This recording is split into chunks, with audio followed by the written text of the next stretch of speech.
Step 7, consolidate improvements and produce still more change. Here we go. This is where you nicely say there is no end ribbon. Sorry, you signed up for the never-ending race. That's a bummer.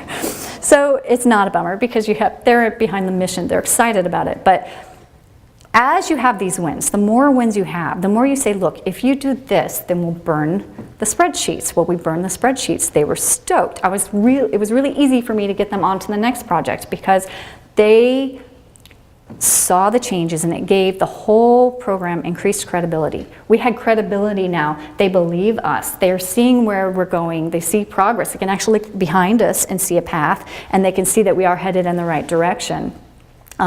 You're going to then start looking at, okay, so we're using software, but we're really having a problem with these policies or these business structures. You can start really starting to get into how you need to change even more inherently to optimize this. You will want to hire and promote and develop employees who will implement the vision. You know, you'll hire a new employee, and if they don't buy into the vision, you're in big trouble. I mean, it needs to be part of your HR policy at that point forward. This is our vision, this is the tools we use, and you need to be on board and love it as much as we do. I have some days when I'm not sure if I love it. It's all a process. You're going to have your ups and your downs. You're going to discover stuff you did wrong. You know, we're all been there, and that's why we're here. We can talk to each other and learn from each other. Reinvigorate the process with new projects, new themes, new change agents, bring new people in, and new goals. Every department, like I said, we got nutrition up and running. This year we're going to be adding our choice meals.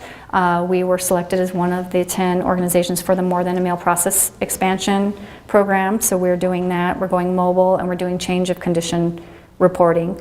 All of these are these mini projects within nutrition. Like I said, case management was going to be their own special situation. I'm going to hold off now because I think I want to wait for the new platform. Each service is different. Finance, our finance department is separate from us, and they use ServTracker in a completely different way. We have representatives of 2 of them back there if you guys need to talk that. And they have their own goals and their own reasons. And here's where, let me back up a little bit. When you're talking about empowering people to make changes, we have had to do that. However, when you have Alina in accounting who needs to import our data into the state software, which we call down here in Florida CERTS, or Nightmare, it's just all in translation, but you know, she says this isn't working, and so she calls ServTracker, and ServTracker, being ever so helpful, says, oh, well, you're the only ones who are set up where congregate meals are under this provider, so break out the providers and it'll go right into CERTS. Well, that was great for Alina. However, when I went to do all my grant reporting, now all my reports are broken. I'm not getting any of my numbers out like I used to. I have to rethink how I'm pulling out these numbers. And so, you know, when you empower people, then you realize, well, you know, that's going to happen. Someone's going to make a change, not understanding how that's going to ripple out and affect everyone else. But that's part of the process. If she wasn't empowered to make that change, the 10 others that worked, she wouldn't have done either. So, and by the way, we're holding to that change right now. But ServTracker, I'm going to be calling you because I have some problems here with my congregate meals. So anyway, moving on. Don't declare victory too soon. Okay, victory is usually like when you've won, right? The battle's done. If you declare victory, it'll kill your momentum. People are like, okay, we're done. And you're not done. ServTracker isn't a done scenario. Change initiators, we get really excited, and in our enthusiasm, we like to say, yay, we did it. It's more like, yay, we are doing it. We should like really adjust the way we say that, because the people who are resistors are quick to spot the opportunity to stop change. Okay, we're done. So we don't need to, so I'm pulling out my sticky notes. I'm going to start using them again. Please don't.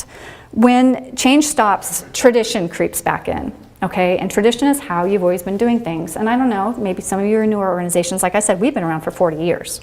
We've been doing things on paper for 40 years. So as soon as I'm not pushing ServTracker and putting everything into data that's electronic, these papers start coming back in, and the old ways of doing things start creeping back in.